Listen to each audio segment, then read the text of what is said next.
Good evening, everyone. Today we have Hussein Dajani, the General Manager for Digital and Customer Experience from Nissan Motor Corp. Hussein heads the digital transformation and customer experience for the region, Middle East, Africa, Turkey, and India. And today we are having this conversation purely for the reason being both of us are very passionate about customer experience, and it is there in our DNA. And we felt, as people who are passionate about CX, it is the time for us to engage with like-minded people who have CX in their DNA and who are passionate about customer experience, to come under one roof, to share their insights, to share their knowledge. And we lost your voice, Mohammed. Am I audible now, Hussein? Yes, you are. Okay.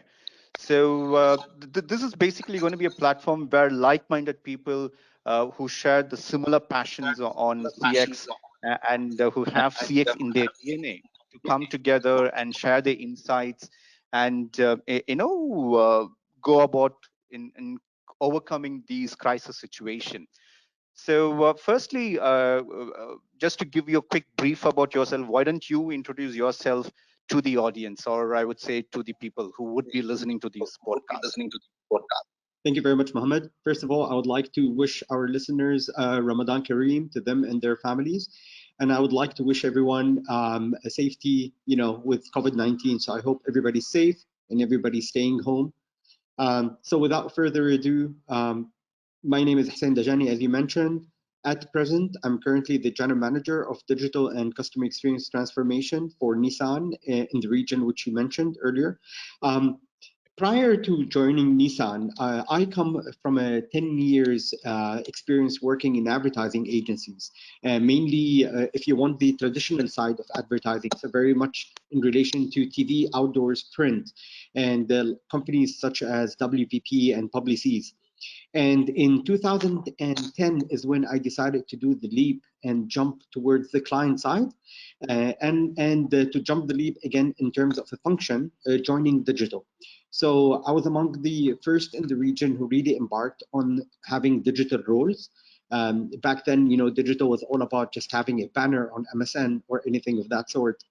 But then social media in 2010 was starting to spike and get a lot of hype around it. And this is when I joined Virgin Mobile in Qatar.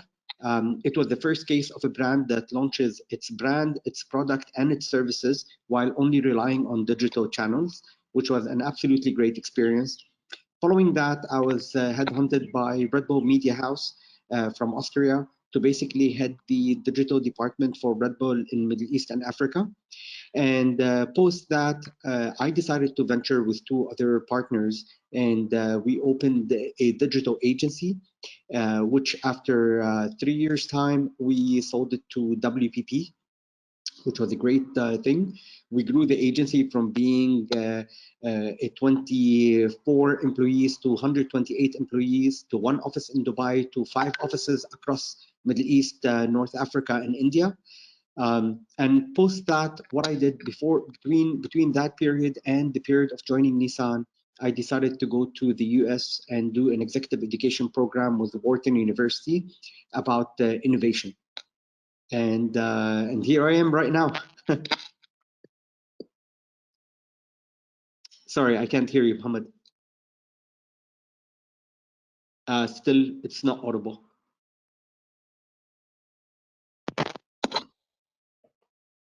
Is it clear? Yes, right now it is. It always happens. Those things always happen, so we're used to them.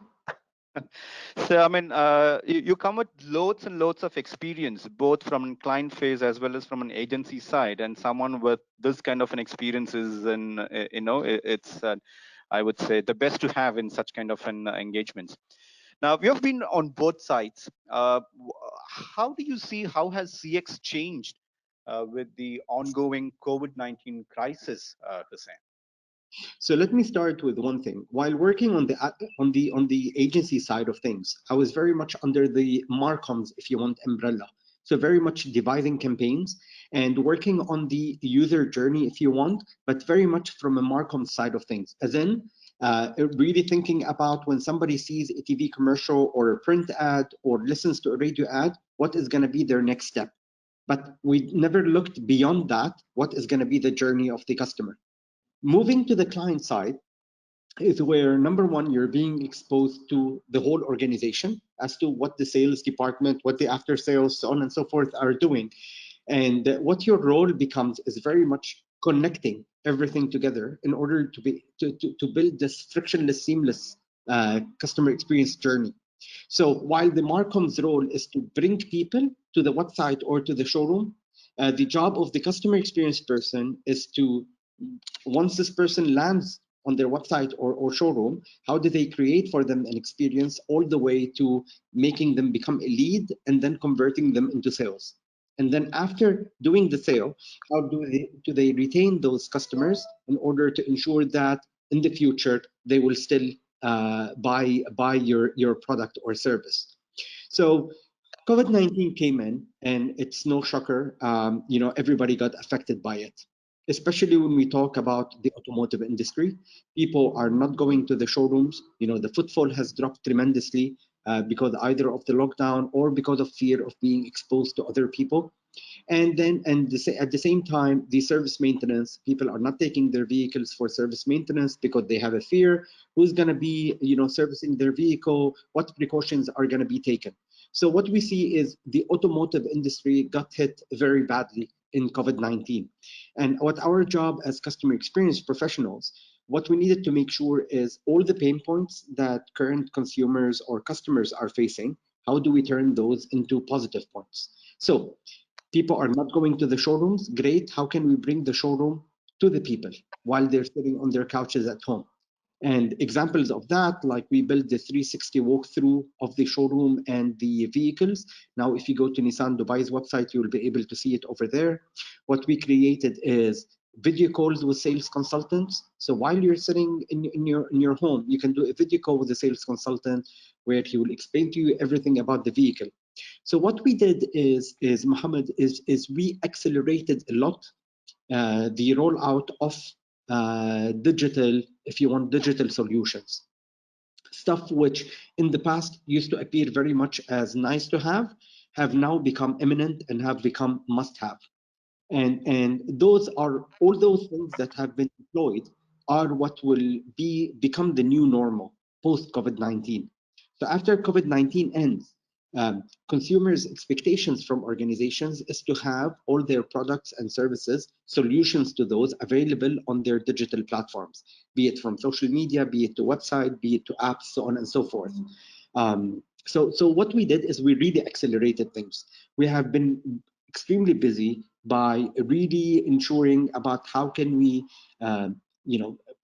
become more empathetic and really show that we understand the worries, the concerns of consumers and customers, and how do we show them that we are available whenever and wherever they need us.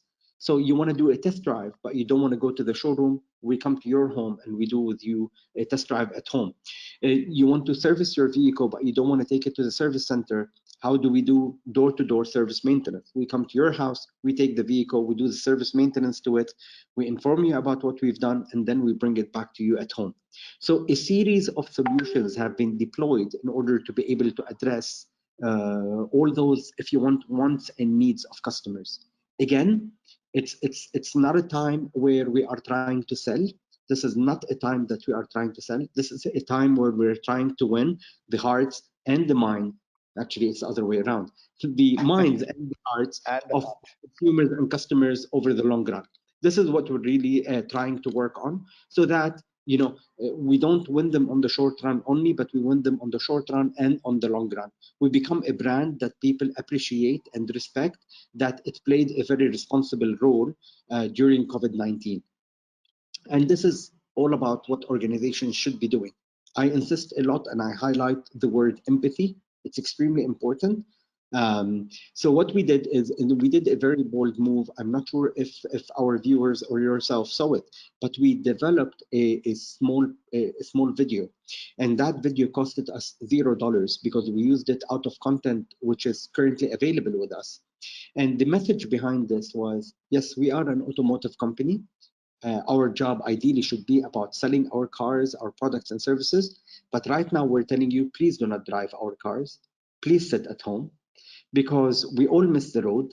And in order for us to miss the roads, we need to stay home right now.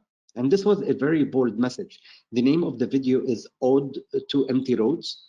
And it's basically our, if you want, promise that we are in this together, and things will go back to normal. Maybe not today, maybe not tomorrow, but they will go back to normality. And once they do, we will all celebrate it together, and we will be available whenever and wherever they need us.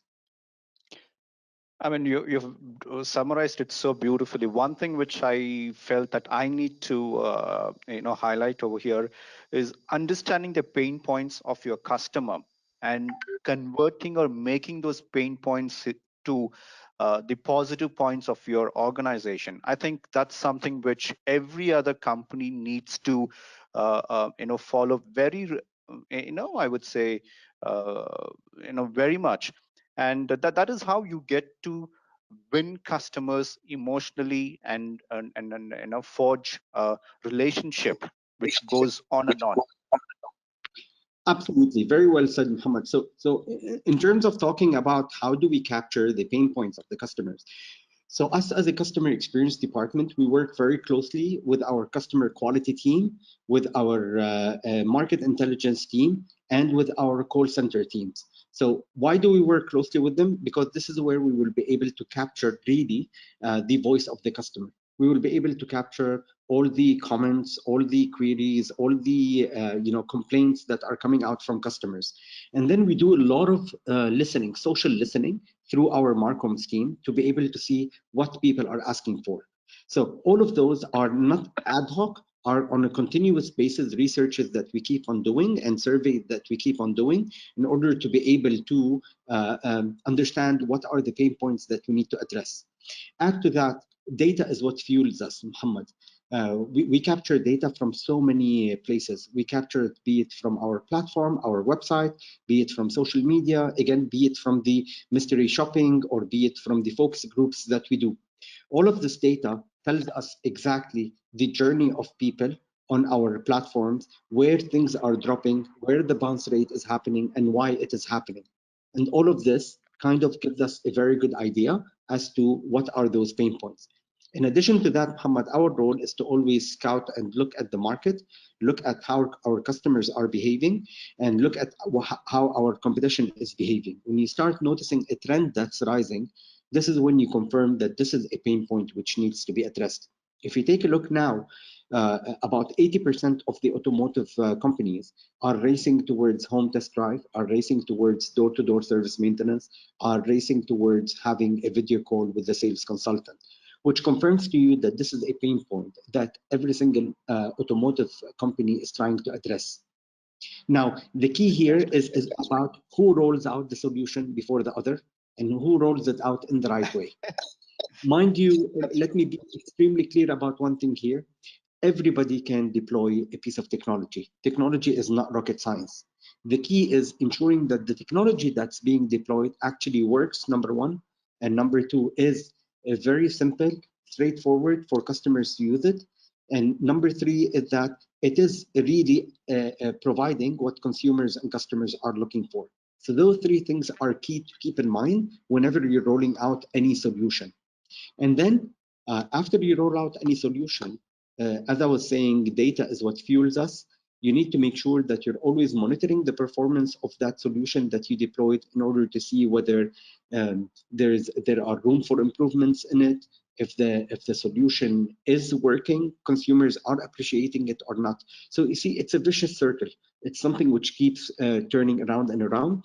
You roll out a solution, you start monitoring the data of it, you start doing social listening to see what people are talking about it, you start looking at the data, and then you build and move on. And the way we roll those out, as you know, Muhammad, the region that I handle is made out of 84 markets. You cannot roll out one solution across all those markets at the same time. So what we do is usually we roll out a solution in a pilot market. We test it, we see how it works, whether it performed well, uh, whether the solution has become extremely stable in the sense of we built all the enhancements on it to a point where we are certain that the solution will add value to customers' lives. We go and roll it out in other markets. This is the way we go about things. Pilot, Fantastic. test, learn, roll out. 84 markets, a very, very Yeah. tough job on your shoulders. It's quite a big region, I have to admit. It's quite a big region, and the hard part is not the fact that it's a big region. The hard part is the fact that, for instance, consumers in South Africa act and have wants and needs that are not necessarily the same as consumers in the Middle East. The same In thing; South. those might not be the same as in India. So each region and each market have their own set of peculiar wants and needs, and we need to be ready to address those and provide solutions for them. Absolutely. Absolutely, Absolutely. I mean, no two absolutely. I markets mean, are going to not be the the same. markets are going to be the same. Now, post Now, COVID-19, post-COVID-19, what is the balance that CX leaders need to have to deliver seamless customer experience? Now, this is again based upon your experience. Again, I like your question, Muhammad. This is a very good question because everybody's asking, what's post-COVID-19? What is going to be the state of post-COVID-19? As I said before, the new normal has changed completely.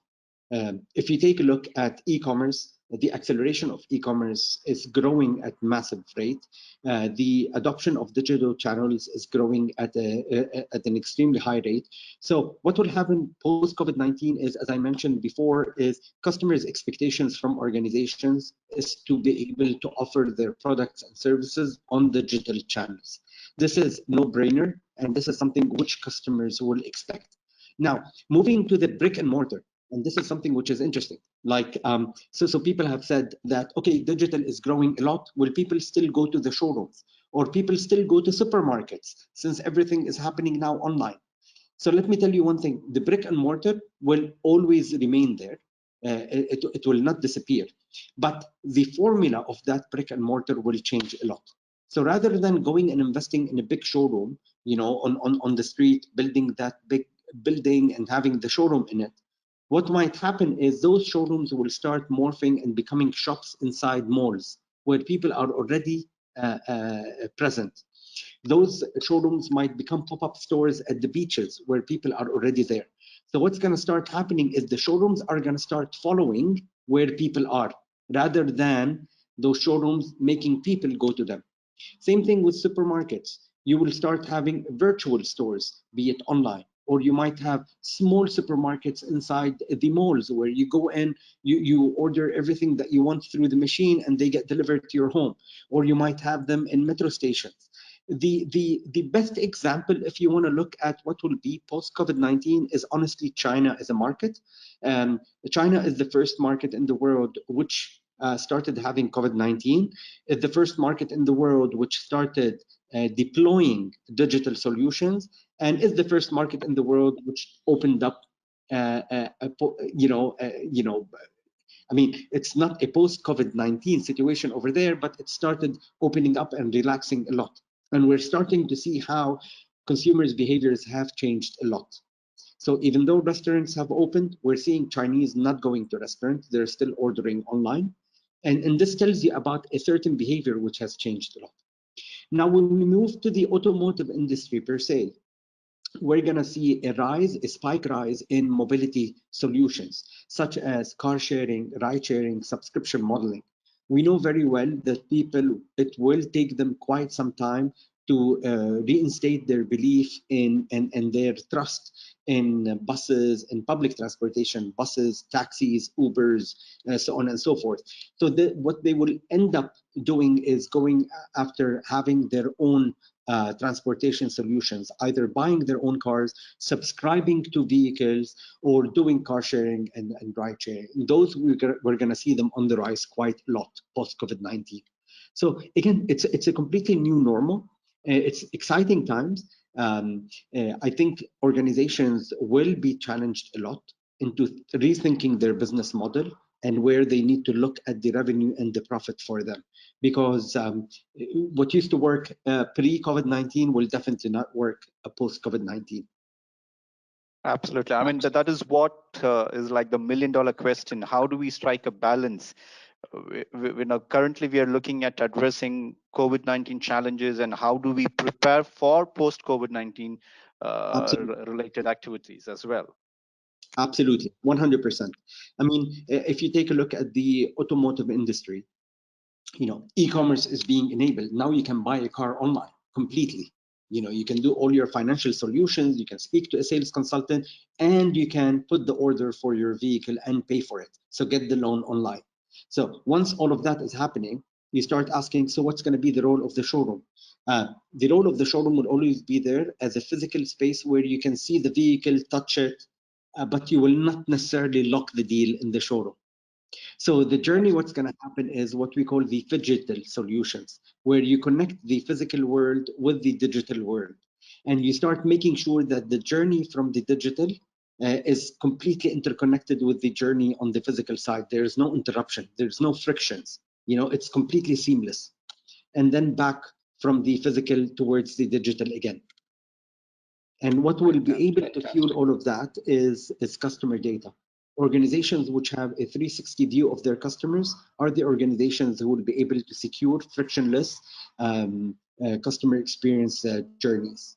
And in order to achieve that, this is where I beg organizations to start really spending their time, energy, and money on accelerating their infrastructure, connecting their systems together, and start capturing the right data of consumers and customers to be able to use it for their business longevity.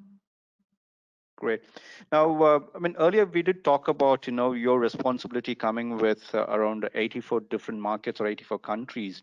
Now, as a person who's got such huge responsibilities, what are the kind of trends that you have been witnessing during during the COVID-19 in terms of CX challenges and CX experiences? We touched on that point, but then something more in what's the kind of response that's coming from Nigeria? What's the kind of challenges that you've been facing in Kenya, and how have you been, addressing those issues? Hussein? Very interesting point. So I can tell you one thing, Mohammed, that live streaming is playing a major role within all organizations. Many organizations, what they have done is, there's a lockdown, employees are not going to the office. So what they've done, those organizations, is they've done a training program for their employees where they turn them into not influencers, but they turn them into content creators.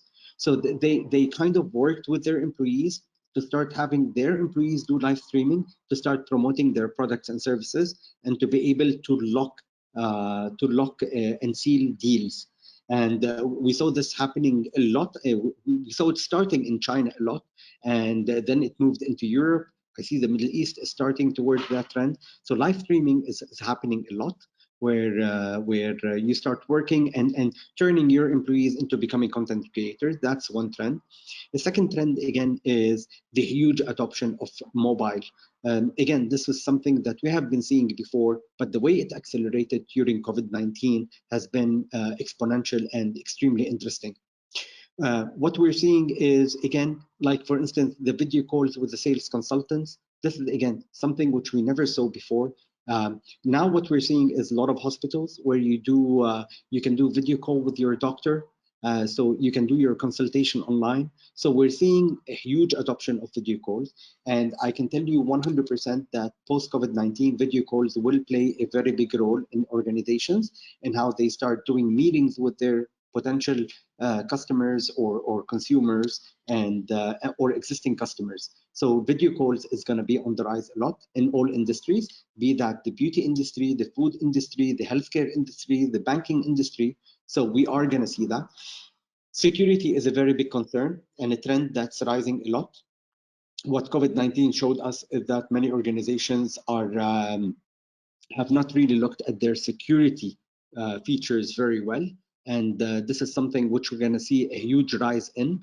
post COVID-19, ensuring that threat of being hacked or being intercepted, anything of that sort. From a banking perspective, we're seeing a lot of innovation happening in that space, which is quite interesting in order to be able to facilitate people's lives. So again, a lot of interesting trends are coming up, Mohammed, really across all industries, be that the automotive, be that the hospitality, be that the food, be that the healthcare. So things are progressing a lot, and there are a lot of those happening. I can tell you that digital is definitely the name of the game. We used to say in the past that content is king. Now I will tell you that digital is the emperor, because really digital solutions are what's going to drive things forward. What we're going to see as well is the rise of CRM. I think what COVID-19 showed is how much companies lack proper CRM strategies and are not very well equipped when it comes to CRM.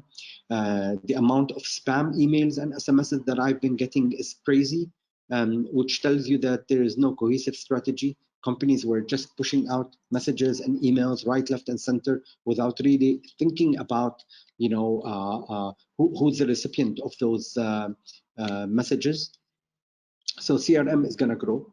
The ISIT industry is gonna become more and more important. And when I talk about ISIT, I mean information systems, information technology, and then the infrastructure inside the companies, be that from DMPs, data management platforms, be that from data warehouses, be that from systems connectivity together, be that from CRM systems. We're going to see huge growth into that side.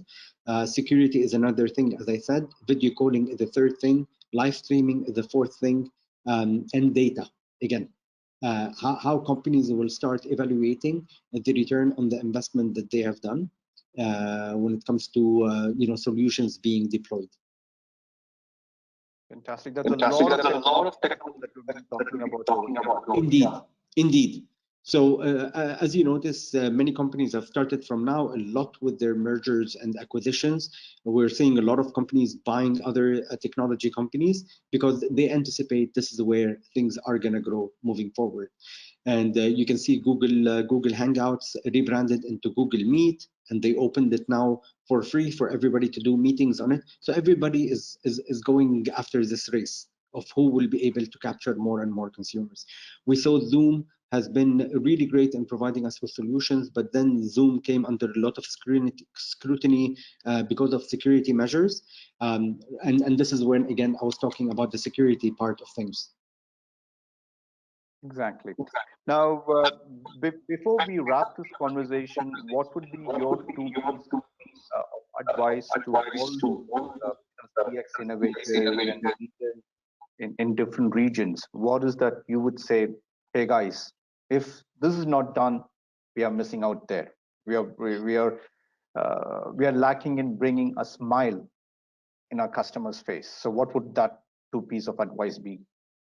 So the first one, Muhammad, as I said, now is not the time for organizations to look at how much profit and revenue they can make. Now is the time where they really show their customers that they understand their worries, their fears, their aspirations, and the situations under which they're in.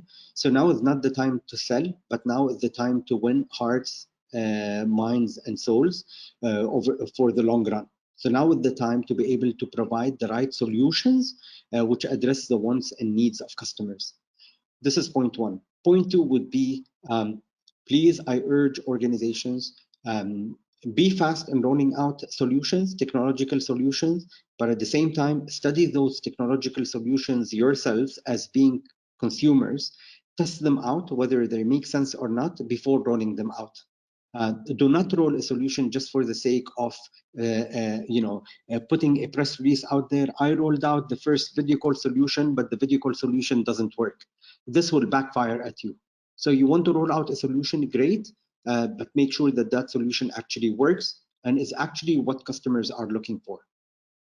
The third point would be is this is a time where many organizations are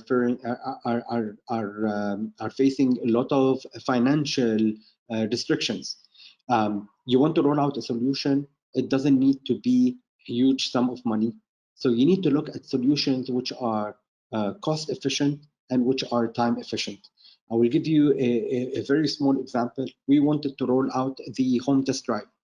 If you want to roll out, in an ideal world, to roll out a home test drive means that when you go to the website, you can choose the date, the time, and the location where you want that specific vehicle to do a test drive with it. What happens is, once you are clicking on that specific date and time, from the back end, this calendar on the website is checking immediately with the calendar of the vehicle at the showroom, whether that vehicle on that specific day and time is available, and is checking at the same time whether the sales consultant is whether there is a sales consultant available on that specific date and time to be able to take the vehicle for the test drive. And you need to calculate as well the time from when the vehicle will leave the showroom to reach the consumer at home, and the time from which the car will leave the consumer to go back to the showroom. A lot of calculations which require a lot of back-end system integrations. If we wanted to do that in an ideal world, we would never be able to launch it before a 6-month period of time. So what we did is, and again, because of time efficiency, what we did is we looked at this whole mapping, automatic mapping, and we turned it into a manual one. And in order to do that, we had to bring all the departments in, get their buy-in on what we're trying to do, and we rolled out the solution. So what we ended up doing is minimizing a 6-month time frame into a 1-week time frame, and we rolled out the solution to the consumer. Which brings me to the last and most important point, which is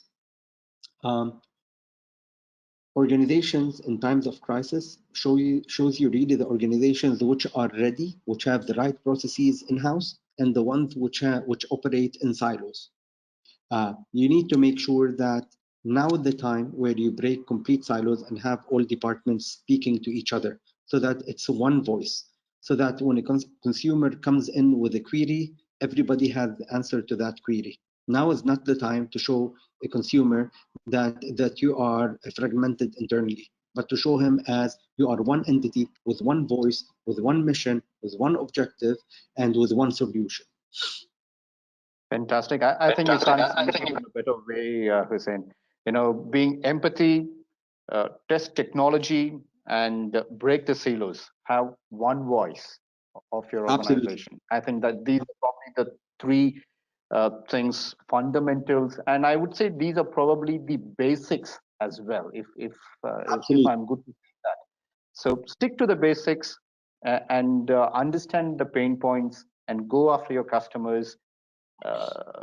Understand their challenges, and then I'm sure we're all going to be coming out more successfully out of this COVID-19 issue. Absolutely. So I once again take this opportunity to thank you for the time, for sharing such lovely insights. And one thing which you said, and rolling out the test drive, which takes probably around 6 months, rolling out in 7 days. Wow, that's a feat, a real pat on everyone's back up at your organization. Kudos to that. So absolute pleasure having you. Definitely look forward to have you in more of our upcoming events and webinars. I definitely want to have as a thought leader in the real events which we do in the African region as well as in Far East Asia. Inshallah, very soon. I hope that becomes reality very soon. Thank you very much, Muhammad. And again, I would like to wish you, your family, your friends, and our listeners, please be safe, please stay home, take care of yourselves, and we hope to see you on the roads very soon.